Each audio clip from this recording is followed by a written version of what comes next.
Hi, my name is Mackenzie Rich, and today I will be presenting my behavioral cybersecurity project titled Behavioral Drives Behind MFA Fatigue and Opt-out. The study explores why users choose to disable multi-factor authentication, despite its importance in securing accounts, by examining the psychological and contextual factors that lead to MFA fatigue and resistance. Why are users opting out of MFA?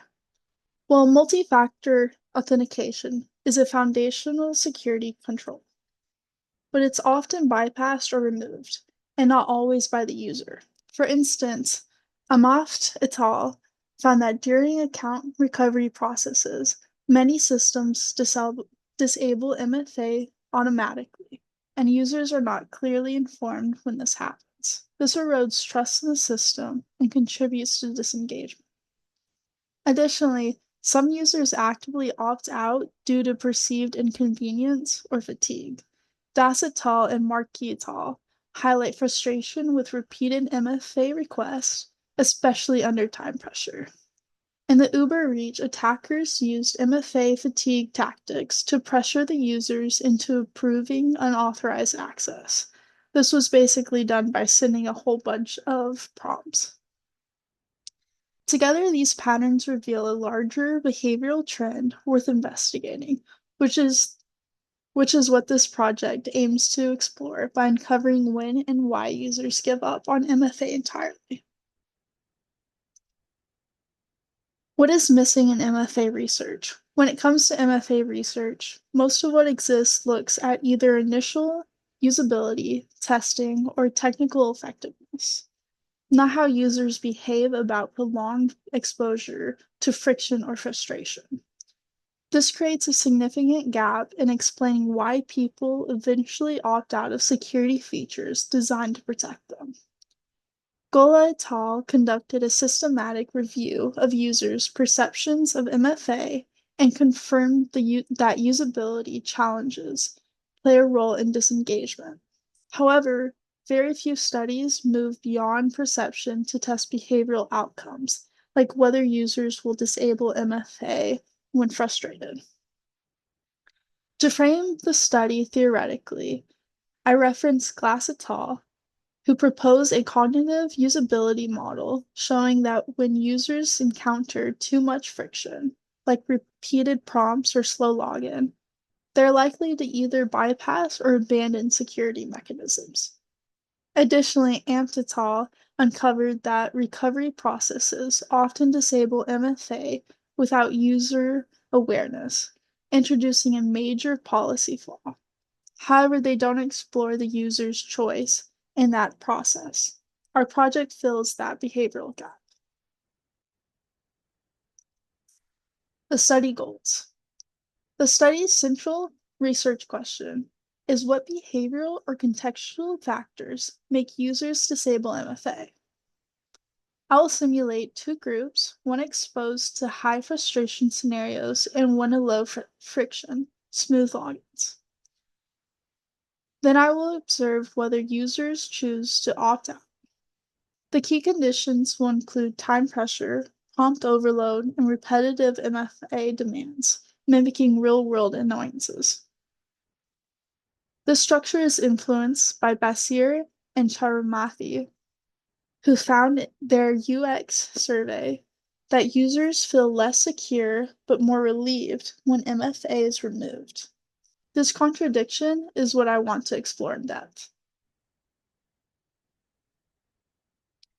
Experimental design testing MFA frustration.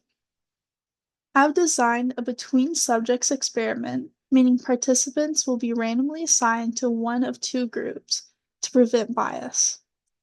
The first group will face a high frustration MFA experience.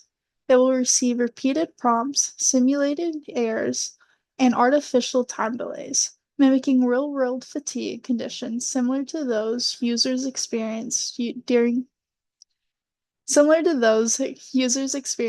the Uber breach.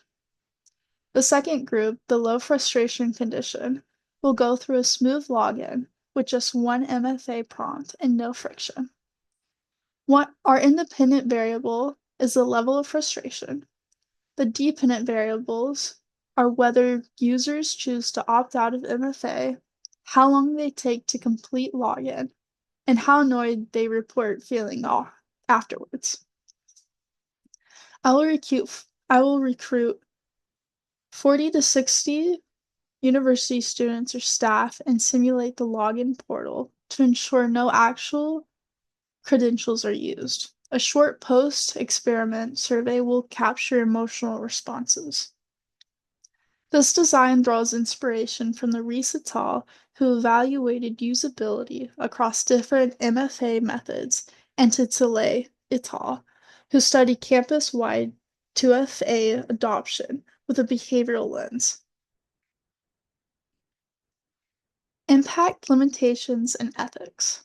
The study explores how frustration impacts users' decisions to disable multi-factor authentication, intending to improve adoption throughout behavioral insight.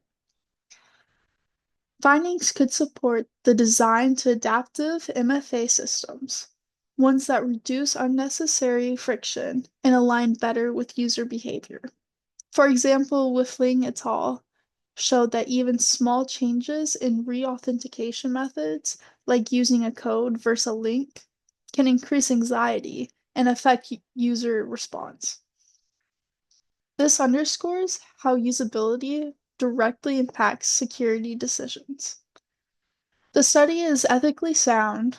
Login tasks will be simulated, no real credentials will be collected, and participants will be fully informed and debriefed.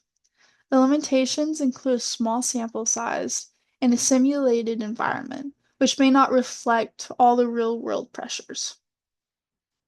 Overall, this project aims to bridge the gap between security policy and human behavior, offering practical insight into when and why users choose to opt out of MFA, and how systems can adapt to reduce the likelihood.